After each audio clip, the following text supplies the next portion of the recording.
आपने सुनी यह मनमोहक आवाज़। यह है रावण हत्ता की मनमोहक और सुरीली आवाज़ है।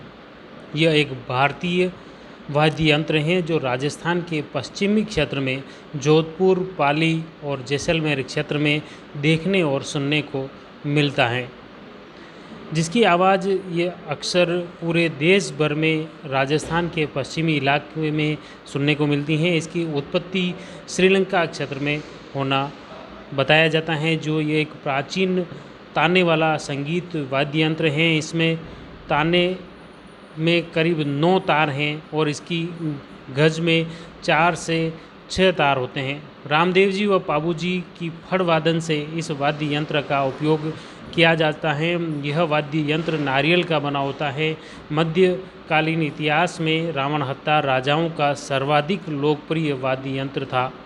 राजस्थान की संगीत परंपरा में रावण हत्ता काफ़ी लोकप्रिय हैं। भारत में रावण हत्ता पश्चिम की ओर मध्य पूर्व और यूरोप तक पहुंचा, जहां 9वीं शताब्दी में इसे रावण स्त्रोंग भी कहा गया है। कुछ लोगों का मानना है कि रावण हत्ता भगवान हनुमान द्वारा लंका से भारत लाया गया है।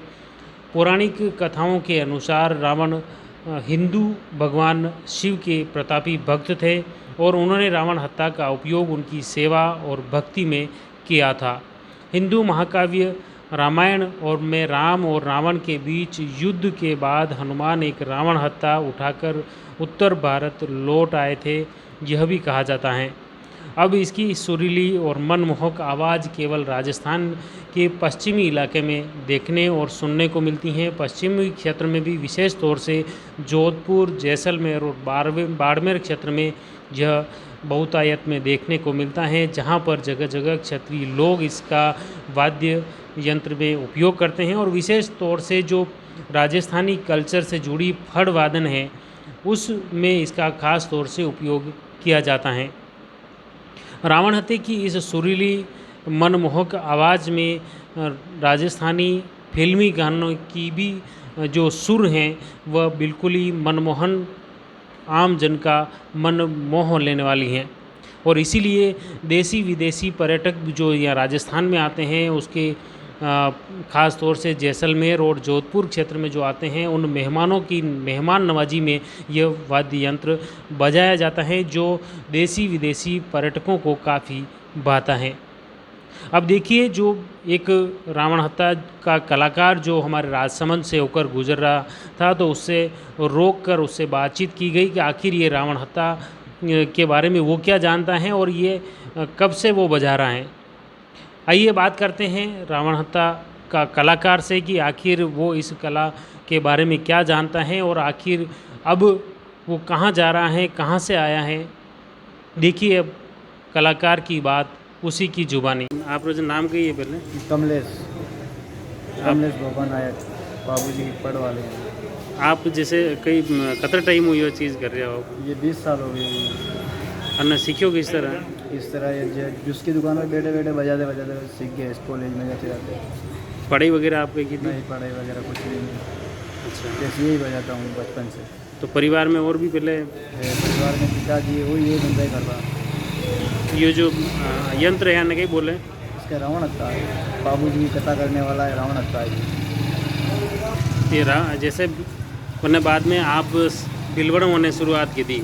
बिलवड़ा में कहीं जगह रहे हो आप? बिलवाड़ा हरणी महादेव गाँव है मेरा, ये मंगरो रोड पे। परिवार वगैरह आपके सब वहाँ पे रहते हैं, भाई वगैरह और भी सब है भाई। वे कहीं करें? वही है, गारा चराने जाते हैं, अच्छा, गाड़ा रेबारी के साथ में जाते हैं पाले वाले के। तो यह जो कला आप सीखी, अब बाने जैसे आप बाड़मेर जालोर जैसे में, तो कितना टाइम हुआ आप ये करें? मेरे घूमते हुए 10 साल हो गए होंगे। तो कितना कमाई लो आने? इससे मिल जाते हैं मेरे को 100-200 रुपये जगह नहीं, 300 है जगह नहीं। तो वापस आप घरे कितना टाइम हुआ हो? वापस आता हूँ 10-15 दिन, महीनों में ऐसे आ जाता। अच्छा, महीना 15 दिन वापस आए, कारण? लड़की छोड़ के आता हूँ, घर पे वापस चला जाता हूँ। तो इतना जल्दी क्यों आओ आप? बस तो हो जाता है 1500, 2000, 10,000 ऐसे हो जाते हैं। वो चला जाता हूँ बाल बच्चे को पालने के लिए। नहीं तो साथ में ये नहीं रखते हो? नहीं, दोनों जना रहते साथ में रहते हैं। बारिश के टाइम में कौन रहेगा? ये तो भादवा सावन बेस ऐसे ही घूमता हूँ।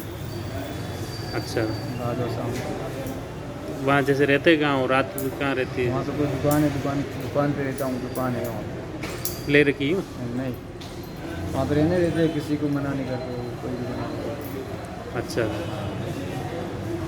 वो भी कोई भी जाता है और मना नहीं करते।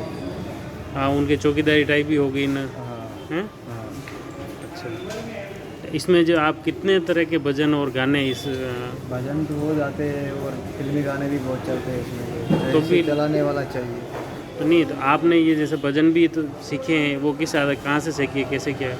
ये भजन तो हमारे खानदानी काम है भजन का, तो ये धंधा मेरा नहीं, खानदानी पूरा दादा परदादा ये धंधा करते हैं हमारा। कौन कौन से भजन जैसे आप गा- रामदेव जी है, बाबू जी है, गोगा जी है, ऐसे भजन गाते हैं। और राजपूती गाने हैं, ऐसे गाने बजाते, घूमर उमर। रावण हत्ता की मनमोहक आवाज़ भी आपने सुनी, कलाकार की बातें भी आपने सुनी कि किस तरह से आज राजस्थान में और देश में इस लोक संस्कृति, इस मनमोहक आवाज़ का दम घुट रहा है। इतनी मनमोहक सुरीली आवाज़ हैं और यह जो रावण हत्ता यंत्र हैं आज राजस्थान ही नहीं हमारे देश में विलुप्त होता जा रहा है। इस कला को बढ़ावा देने के लिए न तो राज्य सरकार द्वारा कोई ठोस प्रयास किए गए और न ही केंद्रीय संस्कृति मंत्रालय द्वारा ही कोई ध्यान दिया गया है। अब न तो धीरे धीरे रावण का बजाने वाले कलाकार कहीं देखने को मिल रहे हैं और न ही ये आने वाले समय में शायद ये रावण हत्ता ही कहीं देखने को मिलेगा। इसलिए समय रहते राज्य सरकार और केंद्र सरकार को इस विलुप्त होती संस्कृति के प्रति विशेष ध्यान देने की ज़रूरत है, ताकि वर्षों पुरानी संगीत परंपरा का यह एक अनूठा वाद्य यंत्र हमेशा आम जन के कानों में गूंजता रहे, संस्कृति को बढ़ावा देता रहे और पौराणिक सभ्यता को याद दिलाता रहे। आप जुड़ रहिए जयवर्धन न्यूज़ के साथ। धन्यवाद।